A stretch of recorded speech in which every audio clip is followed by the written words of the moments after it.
Very good morning to all of you, all my dear. And yes, we are going to start with a brand new chapter called as Transport in Plant. State में इसका नाम है Plant Water Relations मेरे बच्चों. Now you would be wondering कि plant के अंदर water चढ़ता कैसे है? Is it moving from one cell to the another cell? Cell to cell movement होता है या फिर इसकी जरूरत कहाँ पे पड़ती है? Is water very much necessary for all the metabolic activities occurring in a plant? एक के बाद एक सारा पॉइंट हम लोग जो है वो देखना चालू करेंगे मेरे बच्चों. Now plant obtains variety of substance like water लिखना चाहूंगा मैं. वैरायटी ऑफ सब्सटेंस में सबसे पहला नाम लिखूंगा वाटर, दूसरा नाम लिखूंगा मिनरल्स. ओके, सो पहला नाम आएगा वाटर, दूसरा नाम आएगा मिनरल्स, तीसरा नाम आएगा न्यूट्रिएंट्स. ठीक है ना, ये हम सबको चाहिए रहता है. हम सबको मतलब मैं प्लांट्स की बात कर रहा हूं. न्यूट्रिएंट चाहिए, फूड चाहिए, बहुत इंपॉर्टेंट, फूड चाहिए, गैसेस का रिक्वायरमेंट है. एंड कौन कौन से gases? Gases like O2 by root and carbon dioxide by leaf मेरे बच्चों. हाँ या ना, O2 किसके थ्रू चाहिए? रूट्स जो है वो इसको एब्जॉर्ब करेंगे एंड लीफ के थ्रू जो है कार्बन डाइऑक्साइड अंदर एंट्री करेगा. O2 is required by each and every cell for something called as respiration. Productivity in a plant is mainly affected by dash by availability of water. बहुत important point है कि productivity, आप productivity in plants बोलेंगे तो और ज्यादा important बन जाता है. Productivity in plant is what is entirely dependent और इज मेनली क्या affected by dash. So it is affected by something called as availability of a water. ये बहुत इंपॉर्टेंट पॉइंट आपको याद रखना है. माने वाटर होना बहुत ज्यादा जरूरत है. अगर वाटर नहीं रहेगा तो काम होने वाला नहीं है. So water is considered to be as a what? It is considered to be as a elixir of a life. Now water constitute almost 90 to 95% of most of a plant cells and tissues. कितना बोला बच्चों? 90 to 95%. बहुत important word और बहुत important number. 90 to 95% जो है वो क्या रहता है मेरे बच्चे? वाटर प्रेजेंट रहता है इन अ सेल और अ टिश्यू. बहुत important point. Water helps the cell to maintain dash. It is something called as turgidity. तो ये भी पॉइंट इंपॉर्टेंट है कि इट हेल्प्स टू मेंटेन क्या? Turgidity in a cell. तो ये पॉइंट आप याद रखेंगे. तो it helps in maintaining turgidity के साथ साथ एक और पॉइंट लिख दूं, एक और पॉइंट लिखूंगा shape. So it maintains dash and dash. कोई पूछेगा तो उसको कहो कि it maintains turgidity and shape of a cell. पहला point, it shows following properties. अब मैं आपको कुछ प्रॉपर्टीज ऑफ वाटर बताने वाला हूं मेरे बच्चों. तो प्रॉपर्टीज ऑफ वाटर कौन कौन से रहेंगे? पहला पॉइंट आएगा, it is liquid at a room temperature. अब ये बात लिखने की नहीं है बट आप याद रखिए, it is liquid at a room temperature. पहला पॉइंट. दूसरा point, it is a best solvent for most of the solute. Very important point. Basically water is an inorganic compound. तो ये भी पॉइंट आप याद रखेंगे. चलिए तुम्हारे लिए लिख देता हूं. पहला पॉइंट क्या लिखूंगा? दैट, चलो पहले प्रॉपर्टीज तो लिख दूं. So properties of water, point number 1, liquid at room temperature. ठीक है, सो पहला पॉइंट आप याद रखेंगे, liquid at dash. So liquid at room temperature, point number 1. Point number 2, it is a best solvent. So it is a best क्या? Best solvent for all of the solute. लिखने से अच्छा लिखूंगा for most of the solute. So it is most of the solute. So सबसे अच्छी बात मुझे यही लगती है कि it is a best solvent for most of the solute. दूसरा, it is inert inorganic compound. ये बहुत इंपॉर्टेंट पॉइंट है, inert inorganic compound. ठीक है ना. सो ये वाटर का बहुत ही इंपॉर्टेंट पॉइंट. फर्स्ट पॉइंट क्या आप याद रखेंगे? Liquid at a room temperature. दूसरा पॉइंट लिखेंगे बेस्ट सॉल्वेंट. तीसरा पॉइंट लिखेंगे it is inert inorganic compound with कैसा? पीएच. इसका पीएच होता है न्यूट्रल. ये बहुत इंपॉर्टेंट पॉइंट, न्यूट्रल पीएच होगा. तो ये पॉइंट भी आप लिख के आउट अबाउट मार्क्स कमाइए. लेकिन ये न्यूट्रल पीएच कब होगा? जब इसका प्योर फॉर्म होगा तब इसका न्यूट्रल पीएच होगा मेरे बच्चों. Due to this, water is what? Water is the best transporting medium मेरे बच्चों. For what? For dissolved minerals and food molecules. That is very much important. Not only this, it acts as a medium for various biochemical reactions मेरे बच्चों, which occurs in a cell. So यहां पर ये point आएगा कि it acts as a raw material in photosynthesis. एक और खास बात जो आपने 10th में पढ़ी थी कि water has a high specific heat capacity या high specific heat के साथ साथ high heat of vaporization, high heat of fusion, and therefore it acts as a thermal buffer. आपको एक एग्जांपल बताता हूं, ये जो मैंने वर्ड यूज किया ना, high heat of a fusion and high heat of a vaporization, तो ये हाई स्पेसिफिक हीट कैपेसिटी, तो ये वर्ड के लिए बहुत सिंपल सा तरीका है कि it acts as a thermal buffer. कैसे? गर्मा गर्म खाना मुंह में डाल दिया, गर्मा गर्म समोसा मुंह में डाल दिया, थोड़ा वाटर ले लेंगे तो फट से टेम्परेचर नीचे आ जाता है. So it acts as a buffer मेरे बच्चों. ना ये वेरियस प्रॉपर्टी की वजह से मैं आपको बताऊं ये एक्चुअली प्रॉपर्टीज आती क्यों है. These various properties are due to hydrogen bond between the water molecule, my dear. याद रखो प्लीज मेरे बच्चों, हाँ ये पॉइंट आपको याद रखना है. Not only that, water molecule have what? Have good adhesive property. ये पॉइंट भी आप याद रखेंगे. Water molecule has what? Good adhesive property. अब adhesive property हम कहां यूज कर सकते हैं? Wherever there is a movement of a water is taking place, na my dear, movement of a water. So water moves from downward to the upward part. In xylem I am talking about. तो xylem के अंदर जब ये जाता है तो वहां पे दो फोर्स ऑफ अट्रैक्शन काम करते हैं. एक, when water enters into a tree, basically a xylem element के अंदर, so it touches the xylem wall. When it touches the xylem wall, the phenomenon is termed as adhesive. So it is an adhesive force of attraction. And when large amount of water molecule और भी आ जाते हैं तो it is termed as cohesive force of attraction.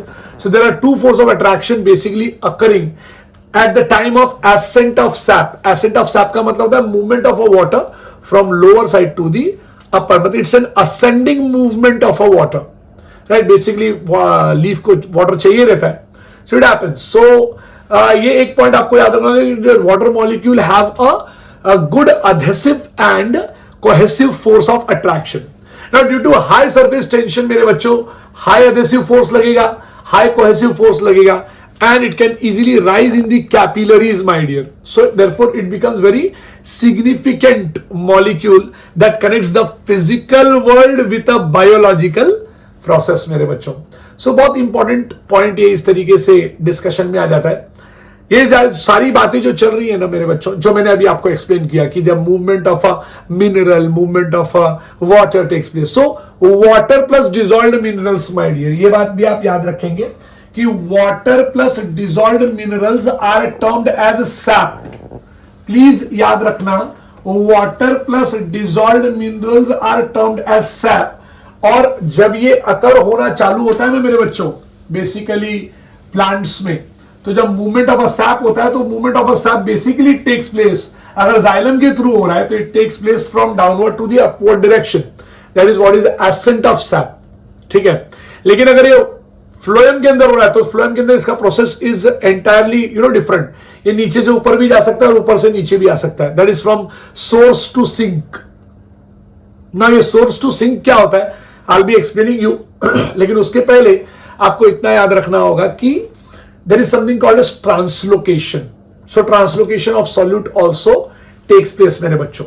जो next topic हम लोग पढ़ेंगे that is something called as water absorbing organ. Now water absorbing organ का मतलब क्या होता है, मैं धीरे धीरे करते करते अभी मैं डिफ्यूजन और इम्बिबिशन तक भी आऊंगा, बट फिलहाल वाटर एब्जॉर्बिंग ऑर्गन के बारे में बता दूं. Root is the main organ of water and mineral absorption. माने सबसे ज्यादा absorption when it occurs because of root. लेकिन अगर कोई ये कहे कि भाई रूट से एब्जॉर्प्शन होता है तो मैं थोड़ा सा इसके लिए जो है वो ना बोलता हूं, क्योंकि यहां पे ये है मैचुरेशन जोन. ठीक है, प्लीज याद रखना, it is maturation zone. This one is maturation zone. फिर थोड़ा सा नीचे आओगे तो यहां पे तुमको मिलेगा रूट हेयर जोन. अब मैं आपको बता दूं कि root hair zone is actually a part of a maturation zone only. So root hair zone आपको मिलेगा यहां पे. ये रूट हेयर जोन के बाद आपको जो रेड कलर के स्ट्रक्चर्स मिल रहे हैं, this is termed as root hairs, and root hairs are basically they are epidermal cells. State के बुक कभी कभी इसको एपिब्लेमल सेल्स भी कहते हैं, बट एनसीईआरटी में तो श्योर इसको जो है वो एपिडर्मल सेल्स कहते हैं मेरे बच्चों. तो it is a root hair जो मैंने आपको बताया. यहां से लेके यहां तक is a zone of elongation. ये भी बहुत इंपॉर्टेंट पॉइंट है. So it is a zone of elongation मेरे बच्चों. इसके नीचे का लेयर अगर आप ये वाला देखेंगे तो it is a meristematic. Okay, so it's a meristematic reason मेरे बच्चों. आपको ये बात भी याद होना चाहिए कि मेरिस्टेमेटिक रीजन अगर आप देखते हैं तो साथ में होता है रूट कैप. ठीक है. Now if you see a root cap तो लिख भी दो भैया यहां पे root cap. Okay. Now root cap is microscopic in dicot plants and basically it is visible in monocot plants. ये जो एरिया है पूरा ये मेरिस्टेमेटिक रीजन है मेरे बच्चों. नाउ इन टेरेस्ट्रियल प्लांट्स अगर आप देखते हैं तो water is absorbed in the form of a liquid from the soil. However अगर आप एपिफाइटिक प्लांट्स को देखते हैं like orchid, they absorb water from.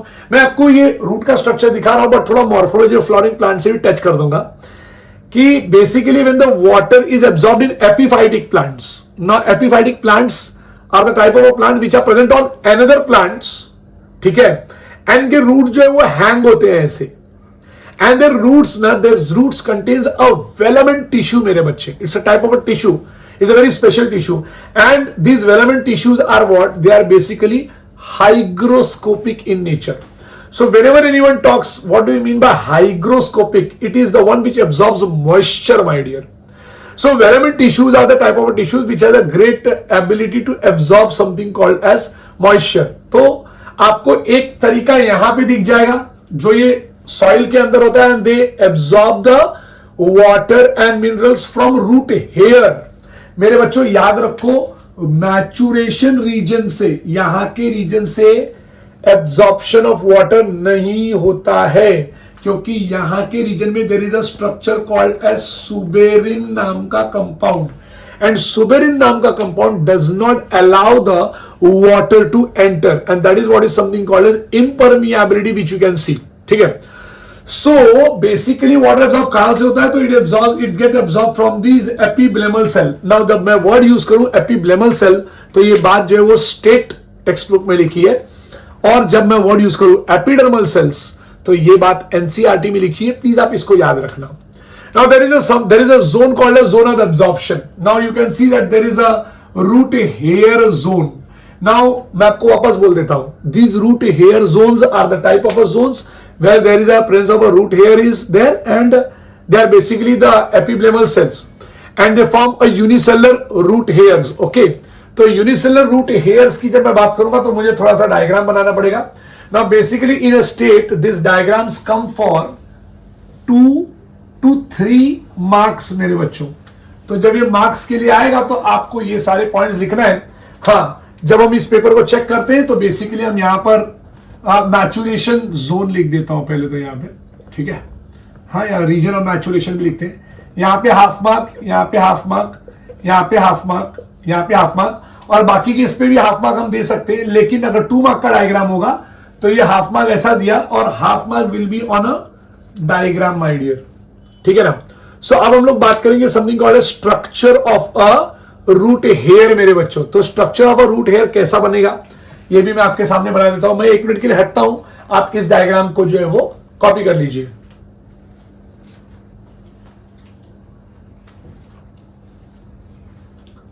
Okay.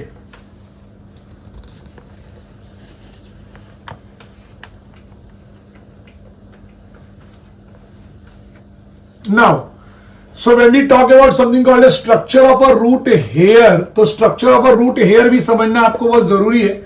ये आपके एनसीईआरटी की बुक में इतना डिटेल में नहीं दिया गया तो मैंने क्या किया कि मैंने थोड़ा स्टेट के बुक से भी उठा लिया ताकि आपको लाइफ टाइम याद तो रहे करके कि what do you mean by root hair. ठीक है ना. सो रूट हेयर पढ़ना है तो पहला पॉइंट आएगा कि root hair are the epidermal cells according to NCERT. And according to state, root hair cells are nothing but epiblemal cells मेरे बच्चों. ये सबसे पहली बात आप याद रखेंगे.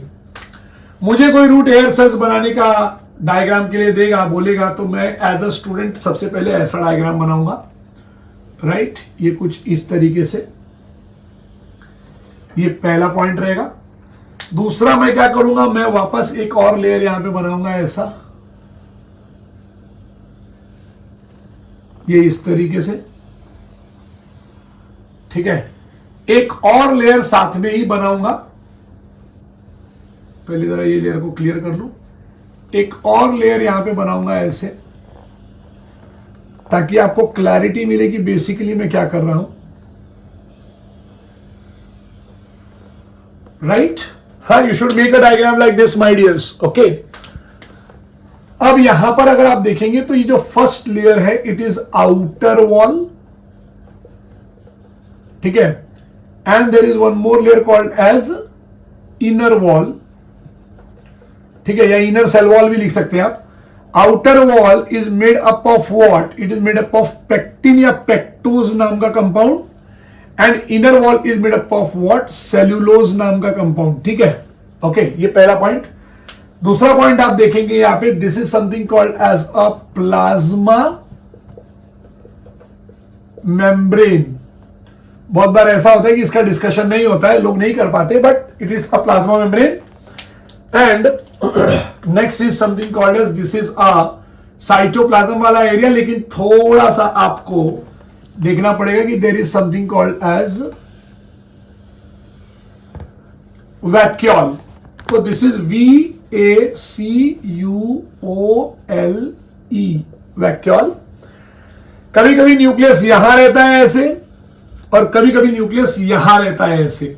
दो में से कोई एक जगह पे आपको न्यूक्लियस बनाना है। मैं न्यूक्लियस फिलहाल यहां पे रखता हूं, ठीक है, ओके। सो न्यूक्लियस का बात भी आपको याद रखना होगा। दूसरा खास बात है, थोड़ा सा साइटोप्लाज्म बना दीजिए आजू बाजू, ताकि लोगों को लगे कि नहीं भाई तुमने जो डायग्राम बनाया वो क्लियर डायग्राम है, ओके। फिर उसके बाद तो हम डिस्कशन कर ही लेंगे, okay. So there will be a single large vacuole present here, and this is something called as a the diagram which I had made in front of you, ठीक है। Very simple diagram, and this diagram can fetch you around 2 to 3 marks, ठीक है। सो यहां से लेके यहां तक का पूरा नाम होता है रूट हेयर, ठीक है। और ये जो सेल है, ये सेल को हम लिखेंगे एपिब्लेमल सेल, ठीक है। And this diagram is a structure of root hair, it's a structure of root hair. So this is what is a diagram which is expected in your board exam my dear. और NEET में भी एक topic में basically वो pectin और cellulose को लेके आ जाता है, समझ में आएगी नहीं, सेलुलोज को लेके आ जाएगा। तो ये पॉइंट आप याद रखना मेरे बच्चों, ठीक है। सबसे पहला पॉइंट तो मैं आपको बताना चाहूंगा कि this root hair is nothing but a cytoplasmic extension. तो ये सबसे पहला पॉइंट आपको याद रखना है कि it is nothing but what, it is nothing but a cytoplasmic extension, ठीक है। सो ये पॉइंट आप याद रखेंगे, it is nothing but a cytoplasmic extension. Basically मैं कह सकता हूं it's a prolongation of epiblemal cell और एपिडर्मल सेल, जैसा आप सोचना और सुनना चाहे। Each root hairs may be approximately 1 to 10 mm, ये बहुत इंपॉर्टेंट पॉइंट है, 1 to 10 mm। Basically these root hairs ना, they are colorless, unbranched, please याद रखना, एंड शॉर्ट लिव्ड। तो मैं लिखना चाहूंगा इट इज कलरलेस, ठीक है। दूसरा इट इज अनब्रांच्ड, ठीक है, and it is short lived my dear. बहुत इंपॉर्टेंट पॉइंट है, कलरलेस है, अनब्रांच्ड है, शॉर्ट लिव्ड है। एंड शॉर्ट लिव्ड के लिए एक शब्द आता है which is termed as ephemeral in nature मेरे बच्चों। सो प्लीज आप इस वर्ड को याद रखिएगा कि they are ephemeral in nature. And yes, very important point that they are very delicate. इतने डेलिकेट होते हैं कि मैं आपको बताऊं कि अगर आप, बहुत बार आपने सुना होगा, बताना चाहता हूं ये डेलिकेसी के बारे, इसके डेलिकेटनेस के बारे में। डेलिकेसी तो नहीं, डेलिकेट होने की वजह मैं आपको एक्सप्लेन करना चाहता हूं कि many time if anybody says ना कि हम यहाँ का प्लांट अपरूट करेंगे और हम उसको वहां लगा देंगे, अगर आप ऐसा सोच रहे हैं तो बच्चों मैं आपको बता दूं यहाँ पे एक बहुत बड़ा प्रॉब्लम हो सकता है। क्या हो सकता है वो प्रॉब्लम, कि whenever you are uprooting a plant at that moment, root तो आपके साथ आ जाएगा, बट उसके जो रूट हेयर्स होते हैं ना my dear, they will not be able to वो टूट जाएंगे वहां पे।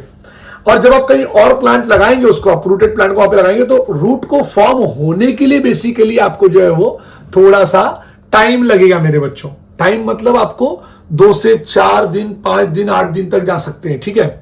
सो आपको जो है वो ये टाइम लगेगा मेरे बच्चों, प्लीज आप याद रखिए। सो अपरूटिंग करना is not a good solution, basically plant dies my dear. अब अगर आप एक रूट हेयर को देखते हैं तो yes, it will show you a presence of a 2 walls. तो पहले वॉल का नाम होगा something called as outer wall, और दूसरे वाले का नाम होगा inner wall. Outer wall is made up of water absorbing compound called as pectin. Water lovers hydrophilic होते हैं दोनों के दोनों। And inner wall is made up of cellulose. तो ये प्लीज आप याद रखिएगा।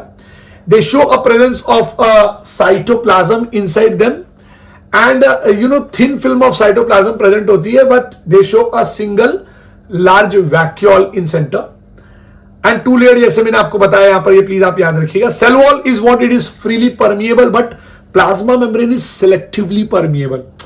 अब ये प्लाज्मा मेम्ब्रेन सिलेक्टिवली परमिएबल है, इसका मतलब क्या होता है ये भी मैं आपको बताऊंगा मेरे बच्चों। अभी बता दूं, चलो अभी बता देता हूं आपको मैं। हालांकि ये टॉपिक यहां नहीं है, बट फिर भी मैं बता देता हूं आपको कि बेसिकली क्या होता है। ये रब करूंगा मैं, 1 मिनट के लिए हटता हूं, इसके बाद आप इसको कॉपी कर लेंगे, ठीक है।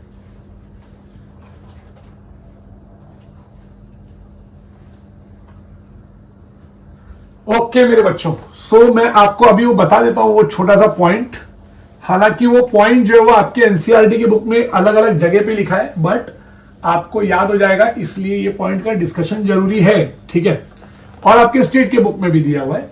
बहुत बार आप इस पॉइंट को गो थ्रू करोगे, तो in order to deal with that हमको ये बात सोचना होगा, राइट। चलो, तो अब हम लोग देखते हैं something called as what membranes my dear, ठीक है ना। तो मेम्ब्रेन्स के बारे में क्या बताना है, जरा देखो, सुनो। नाउ पहला पॉइंट आएगा कि मेम्ब्रेन्स को मैं डिस्क्राइब कैसे करूं। You know there are 4 type of membranes मेरे बच्चों। पहला मेम्ब्रेन होता है परमिएबल मेम्ब्रेन, ठीक है। So it is permeable membrane, ठीक है। दूसरा होता है इम्परमिएबल मेम्ब्रेन। अब क्या करता है वो तो मैं आपको बताऊंगा, बट पहला वाला होगा परमिएबल मेम्ब्रेन, दूसरा वाला होगा इम्परमिएबल मेम्ब्रेन, तीसरा वाला होगा सेमी परमिएबल मेम्ब्रेन, ठीक है, semi permeable membrane. And next is selectively permeable membrane. Okay, now what do you mean by all such words? Selectively permeable membrane, एकदम क्लियर कट आंसर दूंगा आपको। यहां पे लिखूंगा सॉल्वेंट, यहां पे लिखूंगा सॉल्यूट, ठीक है, राइट। सो ये तो आपने 8th और 9th स्टैंडर्ड में भी पढ़ा होगा, लेकिन कैसा है, मेरा काम है थोड़ा सा बताना, तो आई एक्सप्लेन यू, ठीक है। Now what comes here is the membranes, ठीक है। अब पहला पॉइंट क्या होगा, जरा ध्यान से सुनिए मेरे बच्चों, for you all. Now what do you mean by solvent? A type of a substance. The type of a substance, एक ऐसा सब्सटेंस जो चीजों को घोल दे। मतलब अगर आप उसके अंदर कोई चीज डालो तो वो घुल जाए, right. The type of a substance which dissolves the thing is termed as, dissolves the other substance is termed as solvent. And a type of substance which gets dissolved, जैसे शक्कर हो गया, नमक हो गया, a type of a substance which gets dissolved is termed as solute. And a type of substance which dissolves other substance is termed as what? Solvent. So water is a very good solvent, ठीक है। Now permeable membrane में solvent को भी entry मिलेगी cell के अंदर। अगर cell wall है तो it is permeable, so it will allow the water to enter, माने आपको सॉलिड को भी एंट्री मिलेगा और सॉल्यूट को भी एंट्री मिलेगा। ये पॉइंट आप याद रखना। इम्परमिएबल मेम्ब्रेन, अब मैं यहां पे एक एग्जांपल दे देता हूं, सेल वॉल, ठीक है। इम्परमिएबल मेम्ब्रेन, अभी मैंने बताया था वॉल ऑफ अ सुबेरिन, ठीक है ना।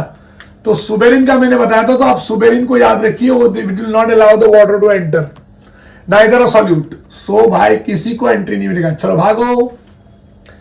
सेमी परमिएबल मेम्ब्रेन में it's a type of a membrane which will allow solvent but not dash solute. Please याद रखो, बहुत ही गजब बात है यहां पे ये, ठीक है ना। And the next comes is very important. अभी मैं चाहूंगा कि आप इसका एग्जांपल मुझे बताना सिलेक्टिवली परमिएबल मेम्ब्रेन का। It allows solvent but if a solute is smaller in size तो सॉल्यूट को एंट्री मिलेगा, और अगर थोड़ा भी ये लार्ज हुआ, इनके पोर्स से बड़ा हुआ, तो it will not allow the entry. तो अब आप मुझे सोच के बताना। Okay my dear, so what we are going to start right now is water available to roots for absorption. Water के अलग अलग फॉर्म्स दिखाने जा रहा हूं आपको, जरा ध्यान से देखिएगा। Plant absorb water from which sphere? It is something called as rhizosphere, my dear. Now, water is present in a soil can occur as what? So it can occur as four forms. The very first is gravitational water. Gravitational water is also termed as a free water, my dear. ये please आप याद रखिएगा, बहुत ज्यादा जरूरी। Next, अब gravitation water को अगर मैं देखूं तो बेसिकली अगर प्लांट यहां पर प्रेजेंट है, ये थोड़ा सा मिटाने वाला कोशिश कर रहा है मुझे, यहाँ पे प्लांट यहाँ पे प्रेजेंट है, इसके रूट्स यहाँ पर है, मान लीजिए बहुत डीप रूट है, इतने डीप हो गए, तो बेसिकली ये वाटर यहां होता है my dear, it's a ground water ना। So it is basically this water. ये देखो अभी रूट्स तो यहीं तक रहेंगे, आप बोले नहीं सर रूट तो बहुत नीचे तक जाते हैं, तो आप ये रेशियो प्रोपोर्शन ही देख लीजिएगा कि वाटर कितना नीचे की तरफ है। So basically this water is not available for absorption, my dear, and that is a big point here. So water percolate deep due to gravity in the soil, and this is not available to plant for absorption. Next, what comes is something called as hygroscopic water, my dear. Now there is a soil particle called as, देखो यहाँ पे soil particle यहाँ पे आपको दिख रहा है, ठीक है, तो ये soil particle है, हाँ या ना। बारिश की अगर पहली बूंद पड़ती है तो सॉइल पार्टिकल लोग उसको रोल ऑन कर लेते हैं, और यहां पर ये वाटर इधर सेंटर में रह जाता है ऐसे। नाउ आप ही बताइए मुझे कि is this water is available for root. ये देखिए रूट मैंने बनाया, देखिए यहां पर, ये देखिए ऐसे। सो ये रूट के हेयर्स तक नहीं पहुंच पा रहा है ये water, my dear. So this fine soil particle they imbibe or get adsorbed, ठीक है, they get adsorbed here, right? Water एकदम सेंटर में चले जाता है और वहां पे वो होल्डिंग रहती है इस तरीके से, they hold it, and again root cannot absorb it, my dear. आप देख सकते हैं यहाँ पे।